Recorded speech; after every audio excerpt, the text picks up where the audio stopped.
गलती की सजा होती है, लेकिन तुमने अपनी गलती मान ली, इसलिए तुम दोनों जा सकते हो। लेकिन जाने से पहले मुझसे हाथ मिलाकर वादा करो कि दोबारा ऐसी गलती नहीं करोगे। हाँ, वादा करते हैं भाई। ये कहते हुए जैसे ही वो दोनों हाथ मिलाने के लिए आगे बढ़े, शिवाय ने उन दोनों की कलाइयों को पीछे मोड़कर एक ही झटके में तोड़ दिया। एक तेज दर्द भरी चीख वहां गूंज गई।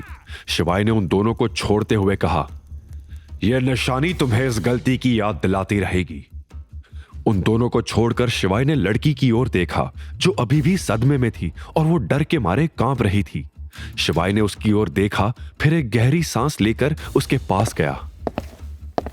घबराओ मत, तुम्हारे माँ बाप जिंदा हैं। वो पानी की टंकी के पास बाकी लोगों के साथ सेफ हैं। अब कोई तुम्हें छूने की हिम्मत नहीं करेगा। चलो। वो लड़की रोते हुए शिवाय के गले लग गई। शिवाय ने उसके कांपते हुए हाथ को थामा और वो दोनों वहां से बाहर निकल गए। शिवाय अपने पीछे गुंडों की बिखरी लाशें और बारिश में बहता खून छोड़ गया था। शिवाय ने विक्रम रायचंद की पहली चाल नाकाम कर दी थी। विक्रम रायचंद चीख सुनकर वहां पहुंचा। उसने उन रोते हुए लड़कों से पूछा, अबे सालो, तुम रो क्यों रहे हो? और तुम सबका ये हाल किसने किया?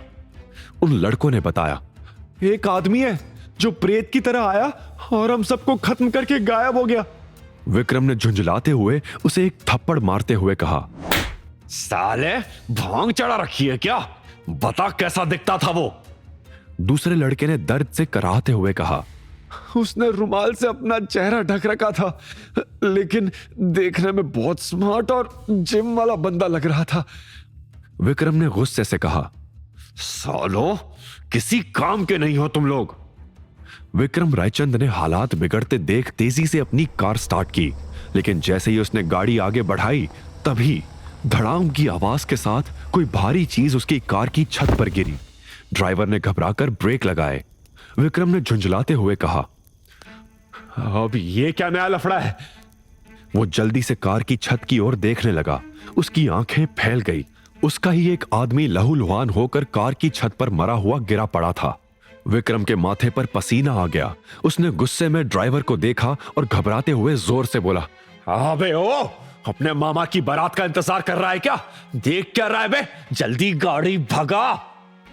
अभी ड्राइवर ने घबराकर एक्सेलरेटर दबाया ही था कि तभी विक्रम ने सामने लाइट की रोशनी में देखा, वहां शिवाय खड़ा था। विक्रम उसे देखकर सन्न रह गया।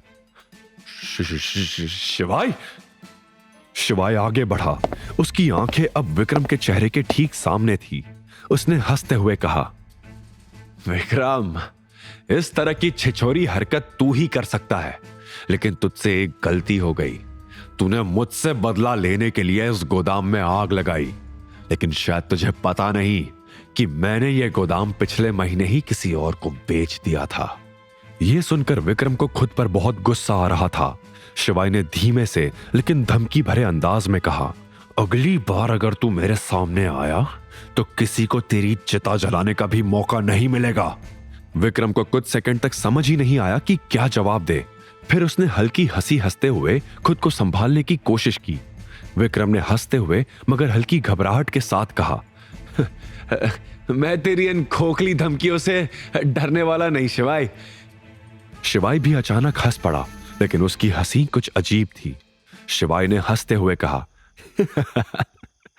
धमकी नहीं, हकीकत है ये। तुझे सैंपल दिखाना ही पड़ेगा। शिवाय ने हल्के से अपनी कलाई घुमाई, जैसे वो कोई टाइमर सेट कर रहा हो।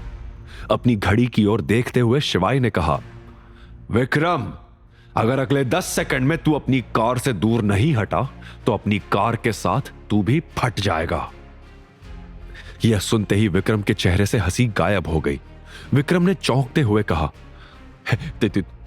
तू मजाक कर रहा है ना? हाँ? शिवाय ने गंभीर मगर शांत स्वर में कहा, 9, 8, 7। विक्रम के माथे पर पसीना छलक आया। उसकी नजरें इधर उधर दौड़ने लगी। शिवाय आगे गिनता रहा, 6, 5, 4। विक्रम घबरा गया और तेजी से दौड़कर दूर जाकर खड़ा हो गया। विक्रम ने कुछ सेकंड तक इंतजार किया, लेकिन कोई धमाका नहीं हुआ। उसने गहरी सांस ली, फिर झुंझलाते हुए कहा, कुछ नहीं हुआ। वो अपनी कार की ओर मुड़ा ही था कि तभी तेज धमाके के साथ कार आग की लपटों में घिर गई। विक्रम पीछे गिर पड़ा और कार के जलते हुए टुकड़े चारों ओर बिखर गए। आगे की कहानी जानने के लिए देखिए अगला एपिसोड सिर्फ पॉकेट एफएम के यूट्यूब चैनल पर। और शिवाय एक विनाशक के सारे एपिसोड्स को सुनने के लिए डिस्क्रिप्शन में दी लिंक से डाउनलोड करें पॉकेट एफएम ऐप।